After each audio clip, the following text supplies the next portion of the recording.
Kayley, did you know that the Department of Defense currently operates more than 11,000 drones?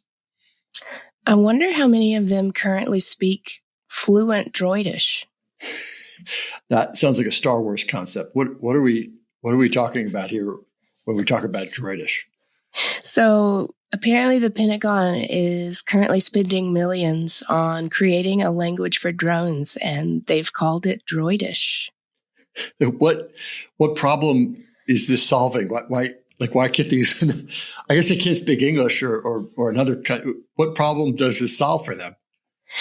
So drones come from all sorts of different manufacturers, and each of those manufacturers have created their own sort of code that you could imagine the drone speaks.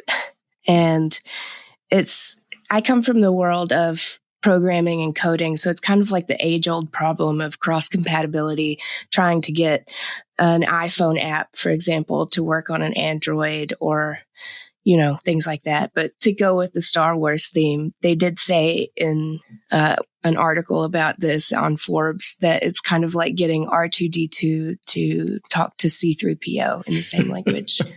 I do like how George Lucas saw this so many years ago by having C-3PO be a protocol droid who is fluent in however many million forms of communication. Like, it was identified even then that this was going to eventually be a problem. Yeah, exactly. That's a good way to look at it. So they've got like a VHS versus Betamax, or like a DVD versus Laserdisc. I still remember, I think I've mentioned it because it was the only movie I remember watching on Laserdisc ever was the original Blade Runner. And it was awesome. Like, if you're going to pick one cool movie to watch, like, that's a cool movie to watch on Laserdisc. And it was just so big and cool. And it was at a movie lab in college. And I kind of like that. I kind of wish in a weird way that had won. The giant laser discs, I think they each cost like $300. So maybe it wasn't as. Really? It was that expensive? It was a lot. The university bought it for the library, and you had to go and watch it in this room. Oh my gosh. But I guess the Pentagon is picking a winner, and they're picking Droidish. This article in Forbes, I think that we were passing around, kind of describes it. And it was, one of the funny things was everyone they interviewed tried to make it seem like, oh no, we first started designing this for agricultural uses. And then immediately Department of Defense gets in and is like, I want this thing. Stop. Right. It's not going to be forestry. It's going to be combat. Exactly. They're all trying to justify it. Fair enough. Although they say the Air Force is one of the people in the Department of the Defense who's really working on this, and which makes sense. Drones fly, right? But they've been very careful to position this as a tool and not a weapon. Just ignore again, Jedi mind tricks. Yes, we're the military, but we're not going to use this for a weapon. Don't even think that. There were some applications that some of the scientists interviewed for the Forbes article that did make it seem like it could be a tool, right? Like, we do talk about the future of self-driving or autonomous vehicles in civilian applications, where you talk about, even now we've got, two long-haul trucks that are communicating with each other to try to save fuel by operating independently, riding closer to one another than they normally would, and try to work out the fuel savings between them. So I could see how other forms of autonomous communication could be benefited by things like this. But let's be straightforward, right? The Department of Defense wants this because the problems it's solving is battlefield problems. Mm-hmm. Exactly.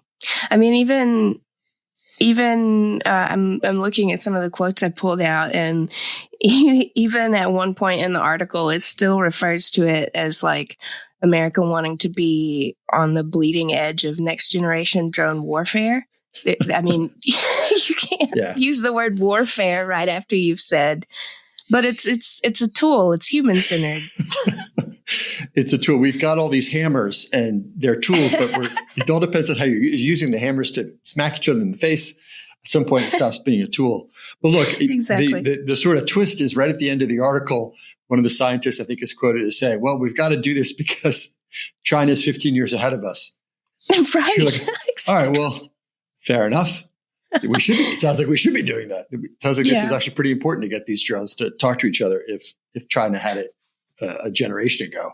Yeah. I mean, we're a little bit behind, I would say, in that respect. Burying the lead there. I'm your host, Jack Clabby. I'm a cybersecurity at Carlton Fields, PA. And with me, as always, is Kayley Melton.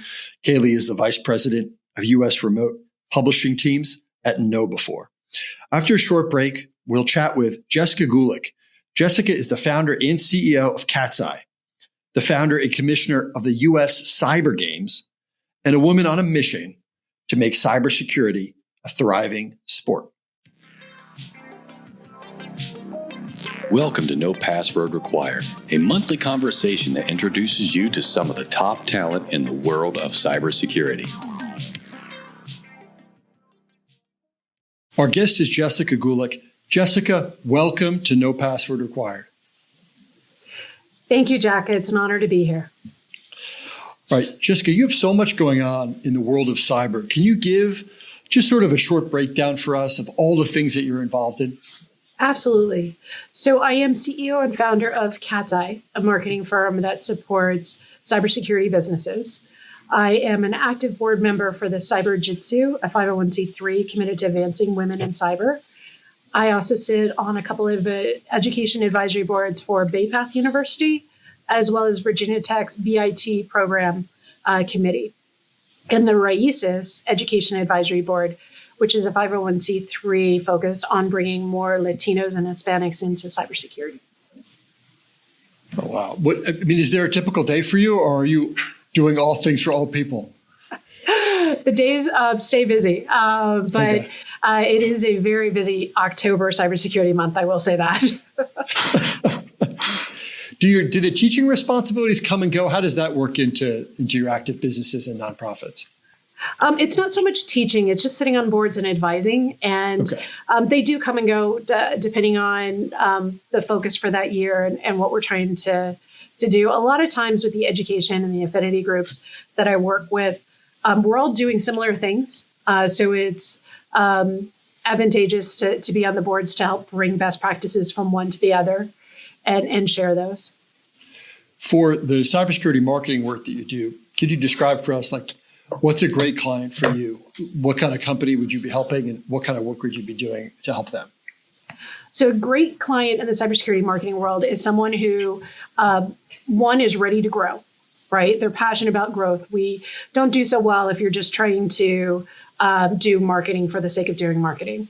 I really like to help firms that are dedicated to growth. They're in a really cool area of cybersecurity that they're passionate about, and that they have the money and the respect for the role that marketing plays. Oftentimes, what we see is that sometimes they try to bring us in too early. So one of the qualifications I like to talk through with clients is, do you have a sales team first? And then have marketing come in to help sales and help with growth. And that usually works out best. Have you actually encountered organizations that don't have sales of any kind? Oh, yes. Often. Wow. Oftentimes. I've also encountered IT firms that have decided to get into cybersecurity that have nobody on the staff that understands cybersecurity. So one of the best advice that was given to me when I was starting Katzcy was from a client. And I remember the call very well. And he said, Jess, the number one thing is choosing the right clients when you're first starting out, because the wrong client can either, create so much havoc for your team and the team dynamics. It could overrun your business and close it down immediately. So be very careful on how you choose your clients when you're first starting out. I thought it was great advice. Yeah, that definitely resonates. I'd never heard anyone say that before, but yeah. So obviously you're an entrepreneur. You have your hands in so many different wonderful pots. If Jack and I were to come to you separately and ask you for entrepreneurial advice, what sort of advice would you give each of us? There's so much to give. I think if I was talking to Jack, I'd probably focus mostly on having a big vision, but taking small steps. I learned often and early that I had this impression of what does a business and running a business look like from a brick and mortar, and let's put the sign up, let's buy all the tables and the laptops and everything. And so I felt I needed to play that role. And in today's market, starting a business starts with a big vision, but breaking it down into small steps that you can actively test and monitor and then grow from there, so that you're progressively growing at a pace that your pocketbook and the amount of time you plan on dedicating to it fits. I think, Kayley, if I were talking to you, I'd change it up a bit. I work with a lot of women in cybersecurity.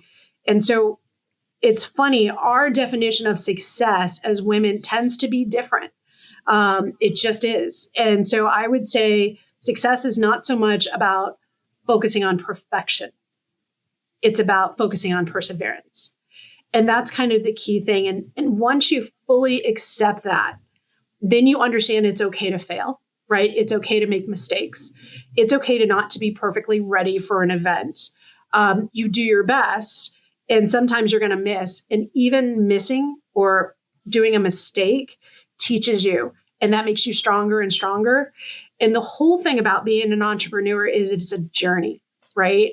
And so the steps that you take, the mistakes that you make are actually making you stronger and building the company to be stronger. And I don't think as women, we think about that perspective as our careers, because I remember looking back, I was always told, walk straight, shoulders back, play to win. If you can't win, don't play the game. That kind of mentality of all the way to makeup, right? Make sure your eyeliner's on right, that you've got your heels. There's certain things to wear. There's all these perfection things. And when I was raising my son, I realized with him, it was always about, wasn't focused on that. I was teaching him, just get in there and figure it out and persevere. Just keep at it. You're going to fail. Just keep going. Go hang out with the people that are smarter than you, that are more athletic. Go compete with them because you'll get stronger. I don't know why we do that as a society, but we do. So I think when I talk to women, I change it up a bit. Looking back on sort of your own journey, Jessica, is there any advice you would give to your younger self? Things you would have done differently, or some stuff you would have wished that you knew back then that you know now? Absolutely. So another mentoring moment, learned the hard way. It was with a client. The client happened to be a friend, somebody who I'd worked with previously in previous careers. And one of my first clients, and I was helping him and his team. And he ended the contract with me. And during the, I asked him why, what could I have done differently? He said, "You're way too nice." and I'm like, way too nice. And now, okay, my background, right? I'd just been from consulting years where, clients always right, that kind of background. Yeah. He's like, "I needed you to be stronger. I was hiring you for your candor. Because I know you as an individual, Jessica. You're going to tell me the way it is. And that makes me stronger. But you're way too nice. You weren't pushing on me to hit deadlines. You weren't bringing me the value of truth that I need from your business." And it was like ice cold at that moment, because I had been trying to be great customer service, right? And that's not what this world is looking for us. We expect that, don't get me wrong, at restaurants, but when we're buying consulting, right, and marketing, we want truth. And I think that's what a lot of entrepreneurs and CEOs look for, those people they can trust to speak the truth to them so they can decide. And so that was a big lesson to me. And so since then, I've been mean to clients every day. So it's great. No, I'm kidding. There is a balance. But that's a great book, because it goes back to your point about client discernment too. Because if a client wants to work with you and just to execute something they've come up with and they don't want any feedback or measurement or testing or monitoring, that's a different kind of client than a client who comes to you and is like, "I want your expertise.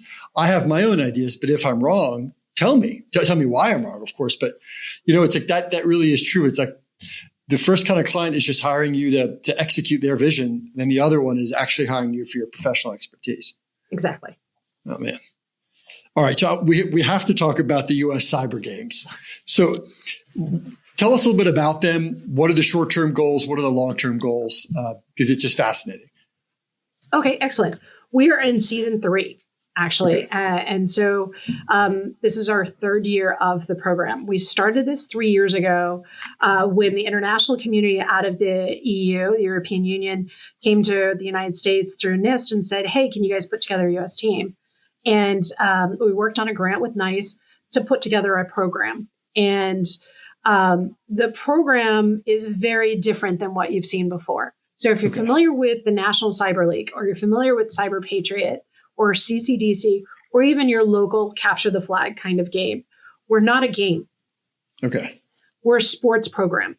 We're a traveling esports team that competes internationally on behalf of the United States, ages up to 25.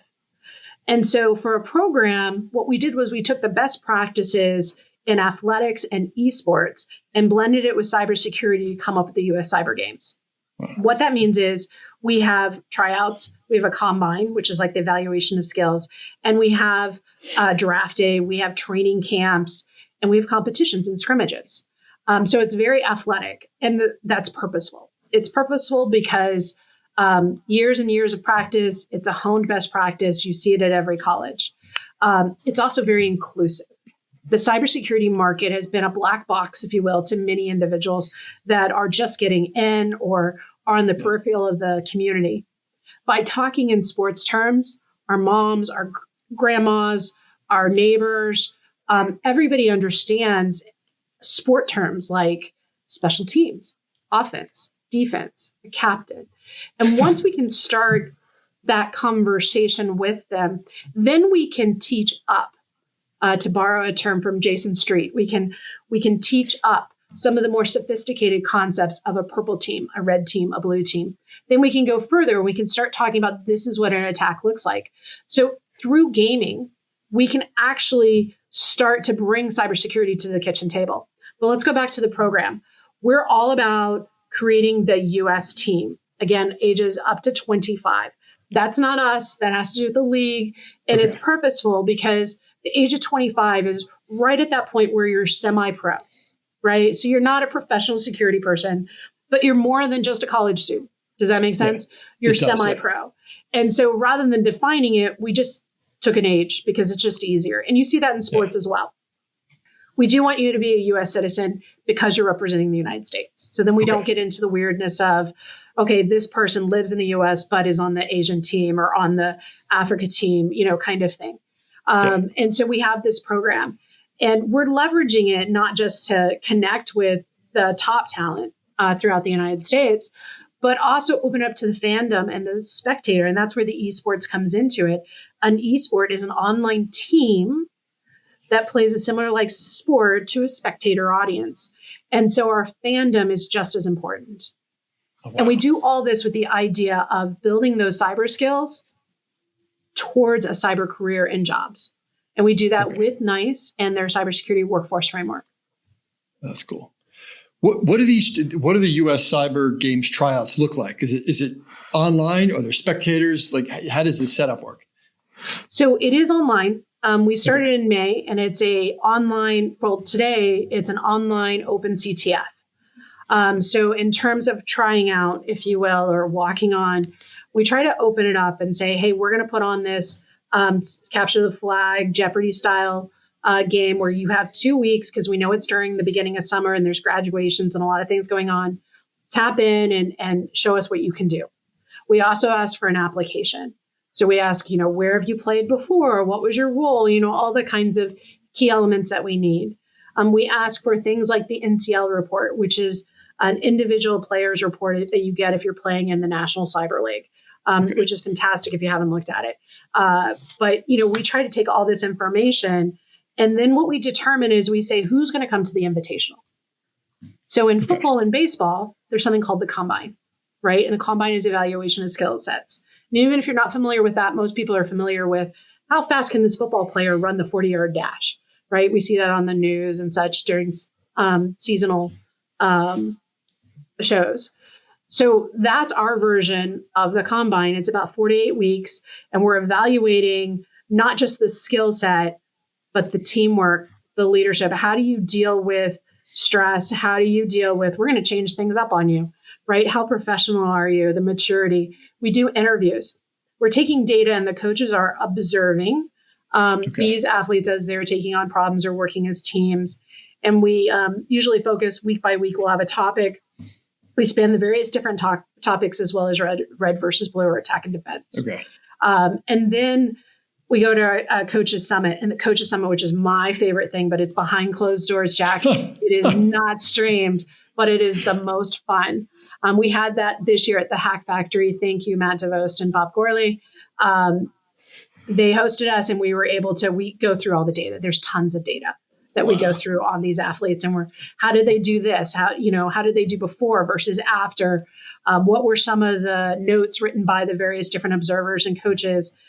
We bring up the interviews whenever it's down to the bottom 10, and we're like, what is it that they're showing that's different about them during that? So that's a fun time. And then we go to Giraffe Day, which is coming up on October 16th, where we'll do it NFL style. Right. And then, from there, we'll break it out. Now, we do 30 individuals make the team, but only 15 are on the first string plus 2 substitutes. That means roughly 17 people travel to the final championship. So you have to stay engaged the whole time. Right. You can't just, be selected and assume you're on and you're going to travel. And then the other thing is what we do is a pipeline program, because our community does not have enough diversity in it. So if you're in the pipeline program, that means you were not selected for the team, but we want to work with you. So you train with the team, but you don't travel. And there's various different elements that we try to offer to the pipeline to get them ready for the next season. And that's because if you think about it, we can bring on 17s to 25. That's a long window. Yeah. And we see such wonderful talent at 17 and 18. So it's great to work with them. What is the shortest amount of time it's ever taken you to totally know this person needs to be on the team? I would say probably less than 5 minutes. It's hard.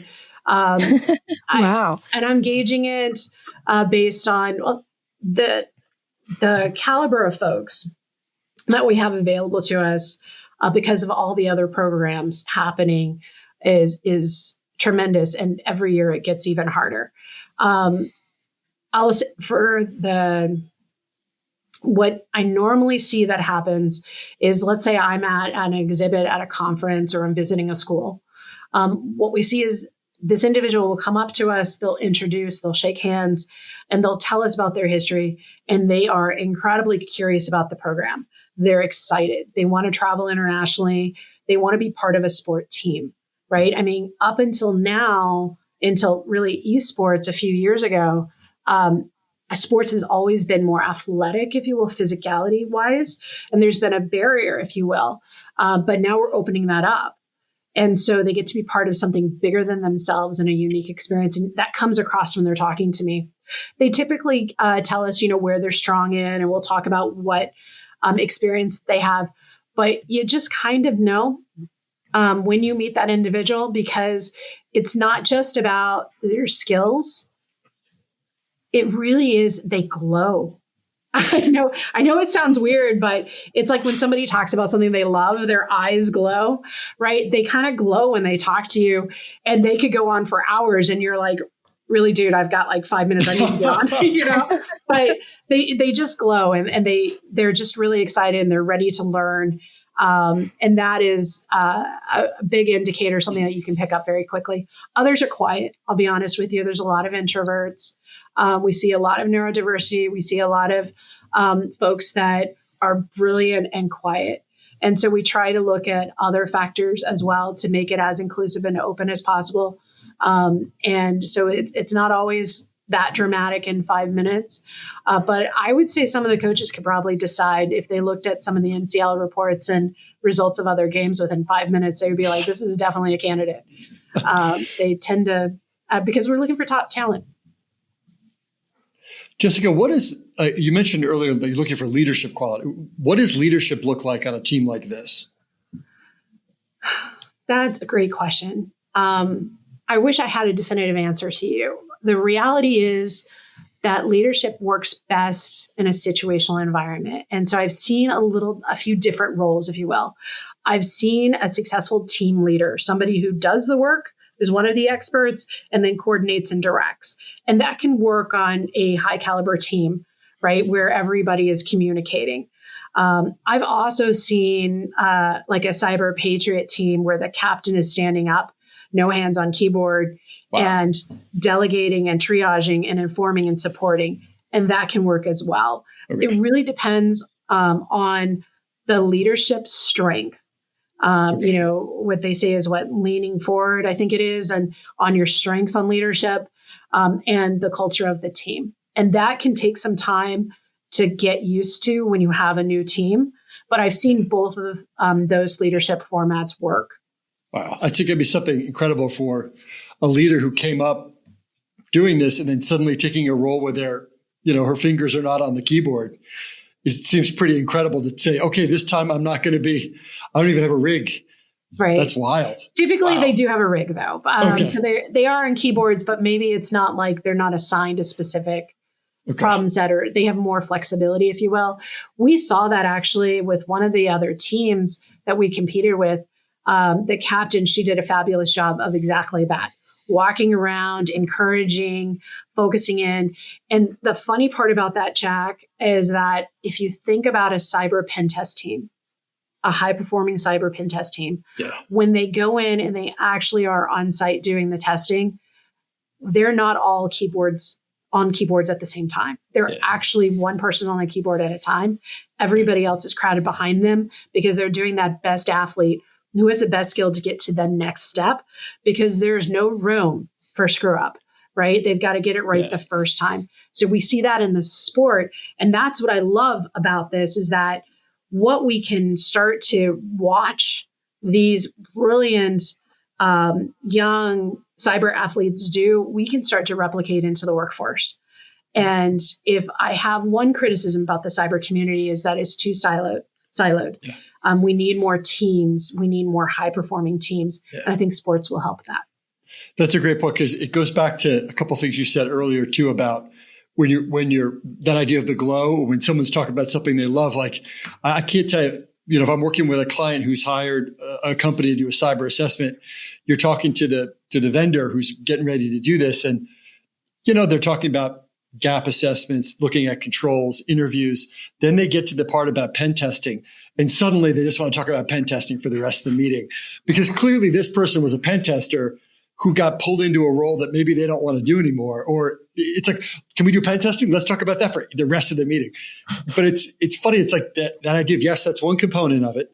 We're going to do the pen test, but got to talk about the rest of this stuff too. But it's funny. It's like thinking about something that does. That's got to be an interesting. You could help those companies, I think, from your marketing perspective, saying, "Hey, tone it down on the pen testing stuff. We know you love it. You're going to get to do it, but sell the other stuff too."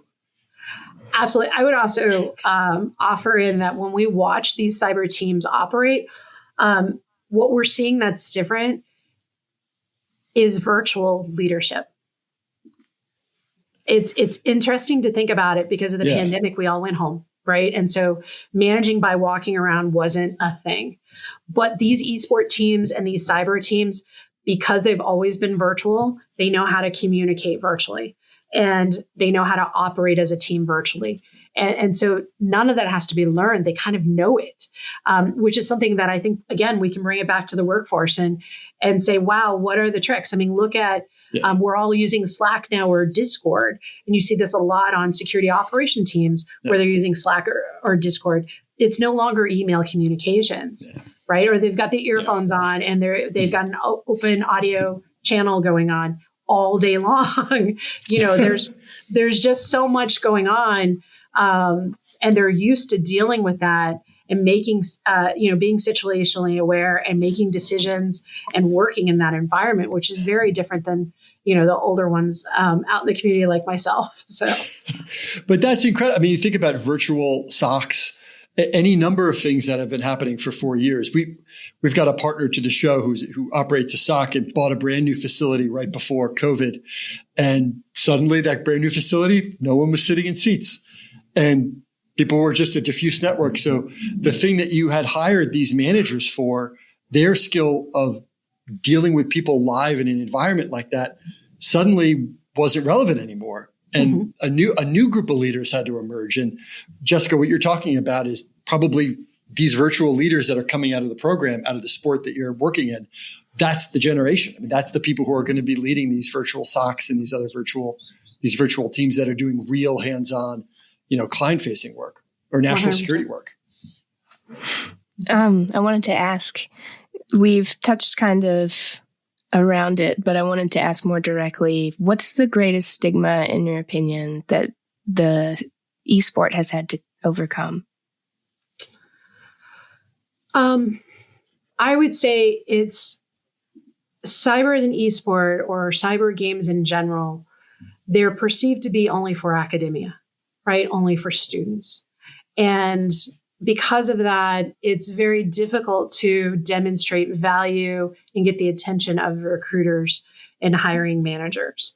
And realizing that not only can cyber esports and games be an excellent way to train, right, to advance your skill level, you can watch it and learn from others, which is ideal. And you can also quantify your skills. So only recently, in the last 6 months, do I talk to security managers on various calls, and they're like, so I can put cyber games into the performance review of my SOC analyst?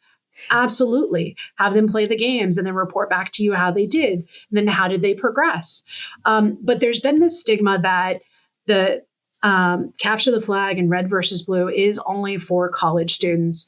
And that makes it incredibly difficult to raise funds from a sponsorship angle because sponsors and marketing folks are all looking for leads and prospects. And you just must be only students and they're not buyers, right?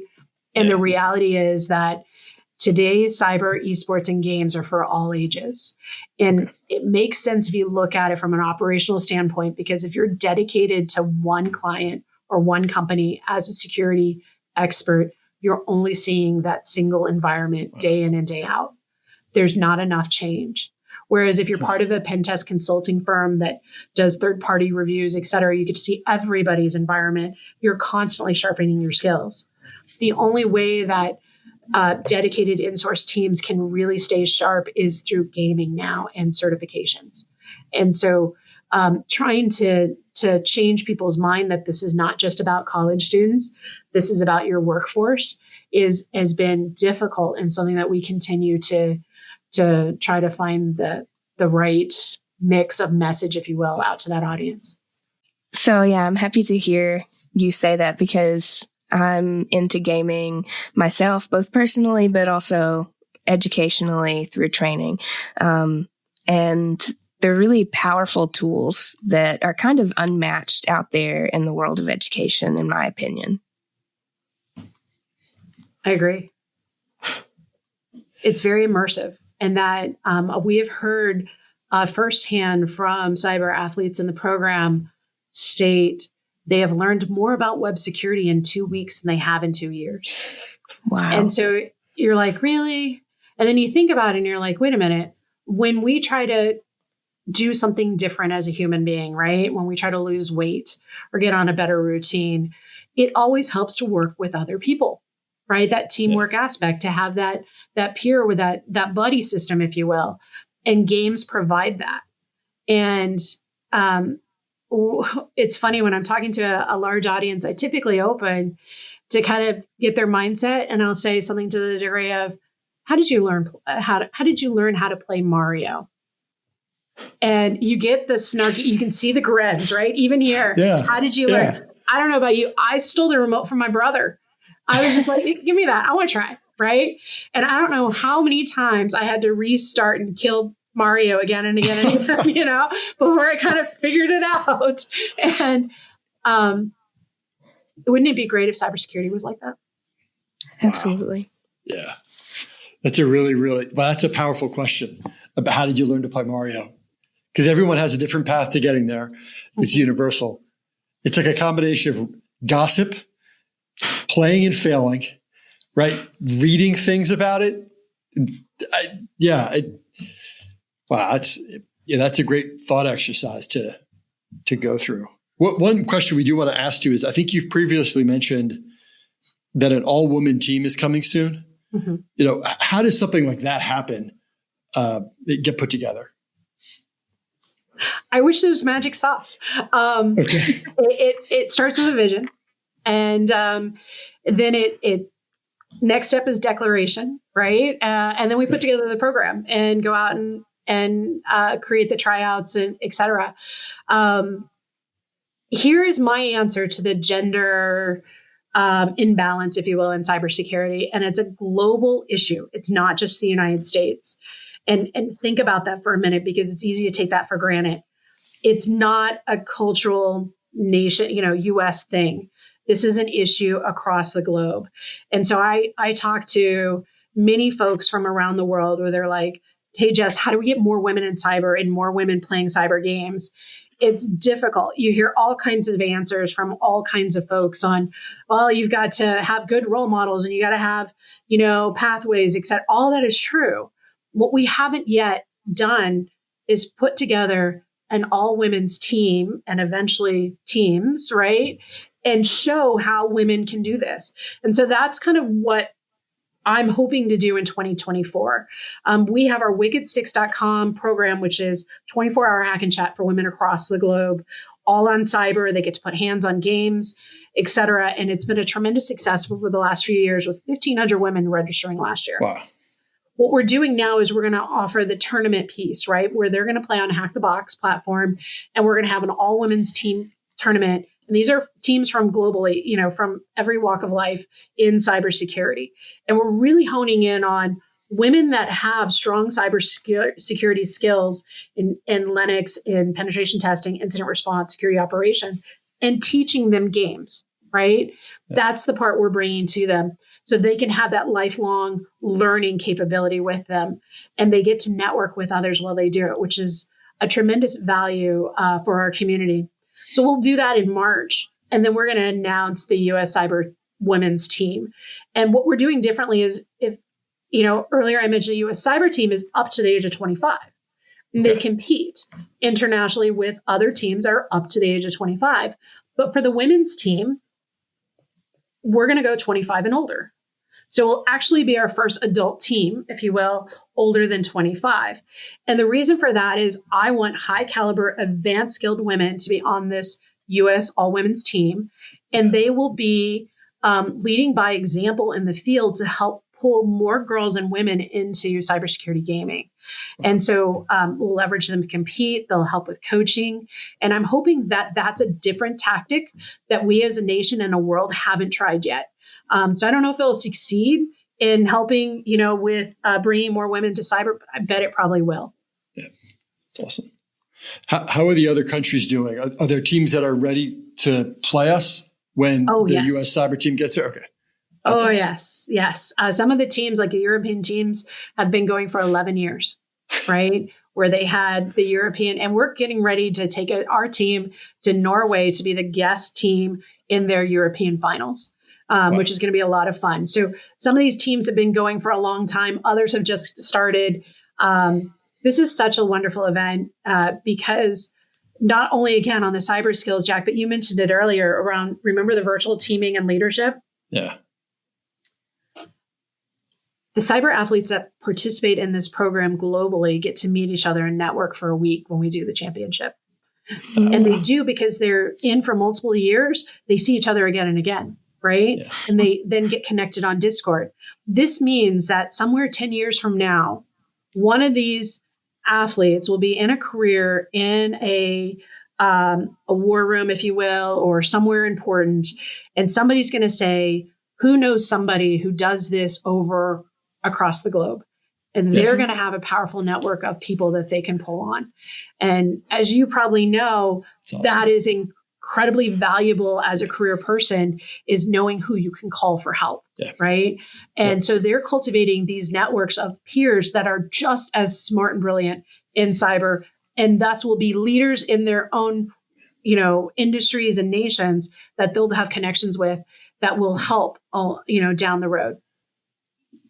Shared language, shared terms, right? Memories together. That's so powerful and important. I mean, that what a value that gets from the athletes who are participating on both sides. How are the women's teams developing in the other countries? Are they going to come? Are they already there, or will they develop at the same time that the U.S. team comes? I believe that when we announce that we're going to be putting together a team, that other countries will do the same thing. Got it. Okay. Because it's once you think about it and you know about it, you're like, but of course, right? Yeah. We want to get part of that action because it will hopefully help their communities grow more, get more women interested in cyber games as well. So part of it is announcing early and then training. So it might be, a few months before we actually have the first game. But there's a lot of collaboration across the globe right now in cyber games. I mean, we have 2 women, thank you, Teradata and Cyberjitsu for being sponsors, that we're going to be taking to Norway just to attend the European cyber camp for women. And that's the first time we're doing cross-country training together, right? Wow. Which is amazing. So when you look at like the National Security Implementation Plan that talked about workforce and international relationships, we're doing this with games in such a soft but powerful way that will help bring the nations together. Oh, wow. Right. That's the Olympic movement in a lot of ways of it. I mean, that's the whole point, right? We're going to get together peacefully so we can collaborate and have dialogue and avoid misunderstandings and know each other as people and not as objects on a map. What a brilliant thing to be doing.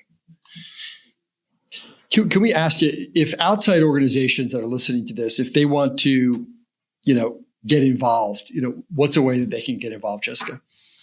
Absolutely. Go to uscybergames.com and check out the website. We are looking for tech mentors in various areas such as cryptography, reverse engineering, binary exploitation, red versus blue. We're looking for training opportunities for our athletes. We're looking for equipment, travel help. It's very costly to travel. It takes a lot to run a sport team. And so we could use a lot of help. Obviously sponsorships, but even at a minimum, just spreading the word. Opportunities like today, thank you very much, just to talk about the program and get it out there so people understand that there is an opportunity for them to watch or champion, be a fan, somehow support is incredibly helpful and appreciated. Thank you. Well, we're going to take a short break now. And when we return, we'll have our lifestyle polygraph. So please stay with us. You're listening to the No Password Required podcast. We cover cybersecurity and a lot of other stuff. Welcome back.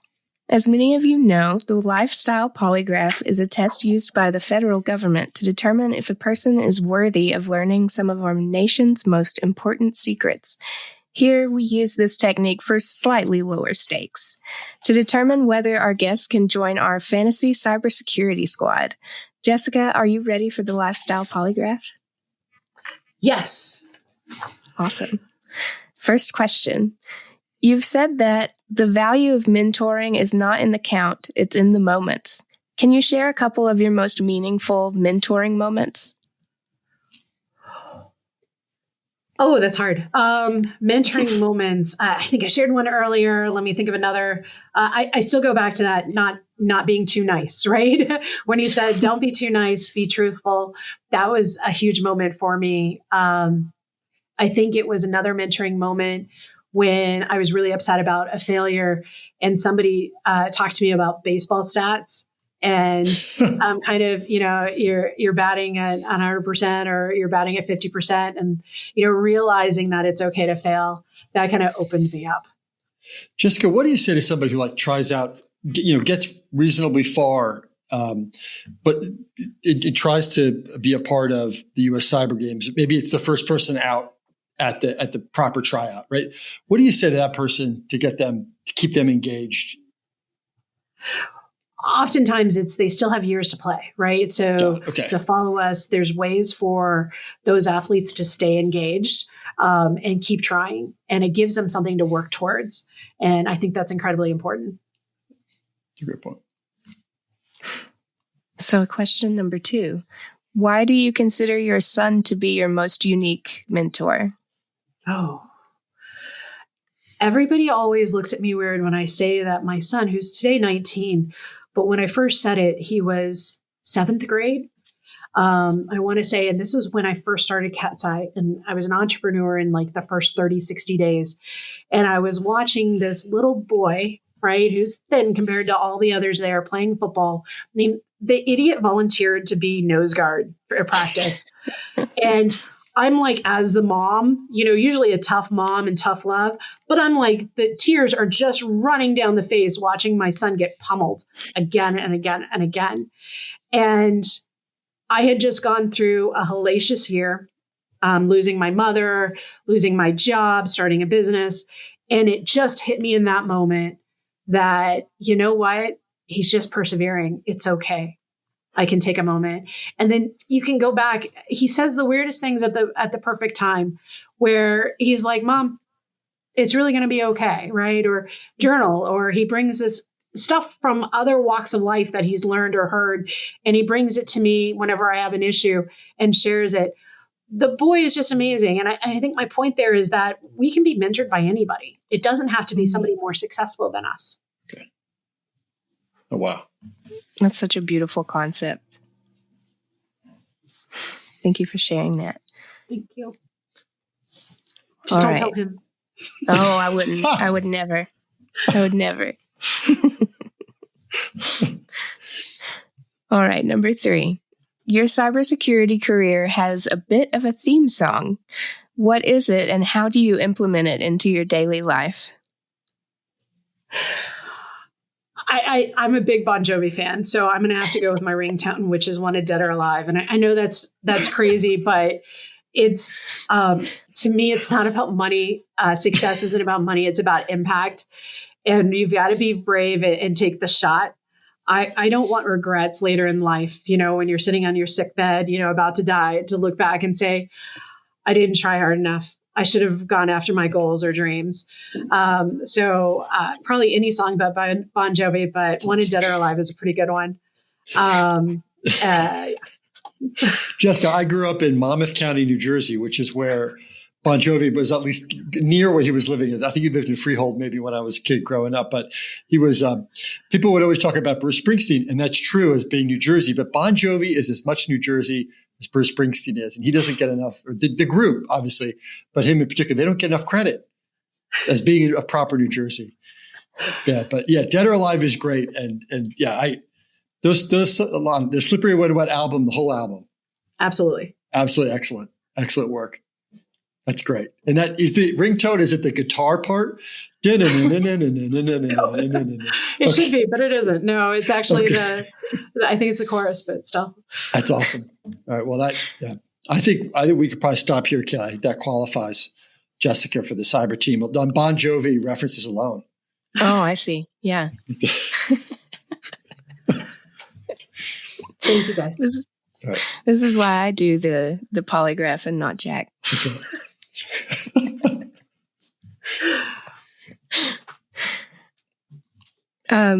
Okay, so number 4, which team in any domain or field would you most want to be part of? Oh, that's a hard question. Yeah. My family is my team, and I am part of it, and I love my family, and I love being part of that team, as well as the Katzcy team. I love team sports, so it's just being on a team that is where I want to be. And I love basketball, so loving your passes is something I say often to my team.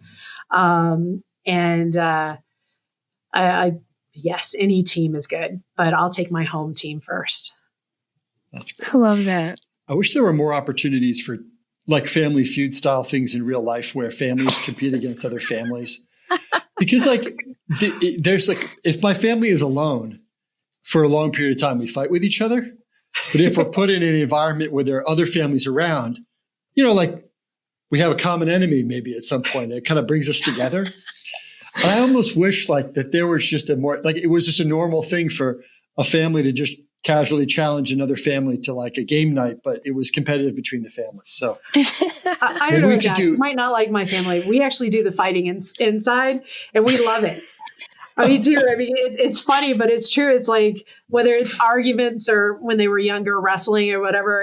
They just love the safety of a family to get the energies out, if you will, and to. I love it. When we play games at home, it's highly competitive. In fact, you better know that rule book because they are going to try to skirt it. We have a game of what's the railroad? The board game that's the railroad Ticket to Ride.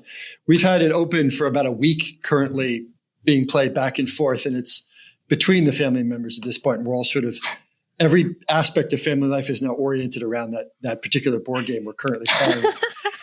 So it's a lot of nastiness. We've got the big thing is we've got the my in-laws do a flag football game between all the family members from the eldest to the smallest, and the smallest have to be held. Everyone has to play. And it's 1 hour of playing, right? 25-minute halves. And then it's preceded by 90 minutes of picking the teams. So all the fighting gets mostly out in the 90 minutes where we pick the team. So about the time the game starts, everyone's exhausted of fighting. So Jack, your jersey's showing. It's true. It's true, right? That's not a normal thing. Families don't do that everywhere. Families don't. Maybe parts of Long Island also would be counted for that. But it's parts of New Jersey and Long Island. I bet there's people in Texas right now who are doing that, but maybe just those places. No, they'd be tailgating with barbecue. It's true. It's true. They do competitive barbecue. That's their sport, right? They do tailgate barbecue. Being a Texan, yep, they do. Good. All right. So final question. You have a passion for history and architecture. What is the place you've visited that showcases those aspects the most? Oh, I love Edinburgh. I do love Edinburgh. You get the castles, you get the museums, the walk. One of my favorite books has always been Dr. Jekyll and Mr. Hyde. So you can go there and have the restaurant. I would say Edinburgh has been just the history of it. I was a big, just for Jack's sake, I was a big Highlander fan back in those days. Oh, yes. Oh, right. And I hear that's coming back. But I do like the medieval period and the castles and things like that. So Edinburgh. That's the one where Sean Connery plays the Spaniard, I believe is his title. And he's just speaking in a Scottish brogue the whole time. It's just, they might explain it at some point why the Spaniard, Probably the character not. called the Spaniard is playing. I might have that wrong. You know what? I think that deserves a watch tonight because I don't want to get my references wrong. But that's a tremendous. That's one of the best movie soundtracks. Incredible. Absolutely. And then it kind of just goes off the rail. There's like 7 other ones that follow it, right? Just amazing, diminishing returns. But oh boy, is that a great one! All right, well that's one I have to preview that one because I don't think my kids have seen that yet. So I've got to screen it, and then we'll have a viewing. Always screen it first. Yeah, I don't remember because I know the later ones have some rough scenes. I don't remember if the first one is as rough as the later ones. But thank you, Jessica. That's a great Highlander reference there too. So maybe we can get. Is there going to be international cyber games maybe nudged in the direction of Edinburgh in the near future? That would be great. That would be great. I'm not sure. We'll have to wait and see. Cyber games from a castle. So, Kayley, what do you think? Did Jessica make our fantasy cybersecurity team? Oh, yeah. I think she nailed it. I would say I knew within the first 5 minutes. Well, thank you. Thank you very much. Good to be part of the team. Jessica, thank you so much for joining us today. If our listeners want to get in touch with you or connect with you, what are some ways that they can do that? Absolutely. They can definitely email me at my last name, GULICKJ @katzcy.com, KATZCY.com, or just head on over to the uscybergames.com and fill in one of the comment forms, and I'll get that as well. Thank you so much, Jessica. That brings us to the end of our show. But first, Kayley, what did you learn today? As someone who was born female, I totally related to being too nice. So I'm definitely taking with me the idea of being more truthful than nice, especially when I'm called in as an expert on something. And I'm going to talk about this concept of virtual leadership, which was really cool to hear Jessica explain that, how she sees that facet grow as she watches the athletes participate in the U.S. Cyber Games. This idea of like when suddenly the switch turned off and everything was virtual. Well, a lot of companies have been operating on that all the way through. Leadership in a virtual space doesn't look the same as leadership does on a football field or even in the military, where we sometimes look for it. And so it's really cool that they're creating this third space where cyber leaders can learn to do the thing that they're going to need to do in practice when they get into the workforce. Absolutely. So for the entire No Password Required team, I'm Jack Clabby. Thank you for listening, and we'll talk again soon. Thank you for listening to the No Password Required podcast. You can find us on social media at No Password Pod. Please remember to rate, review, and subscribe to the No Password Required podcast. And if you know someone who might like it, please share it with them. The show is produced by Cyber Florida. And a special thank you goes out to our friends at Carlton Fields. If you'd like to learn more, visit our website, cyberflorida.org/pod. All opinions expressed by the No Password Required podcast participants are their own and do not exclusively represent the views and opinions of Cyber Florida.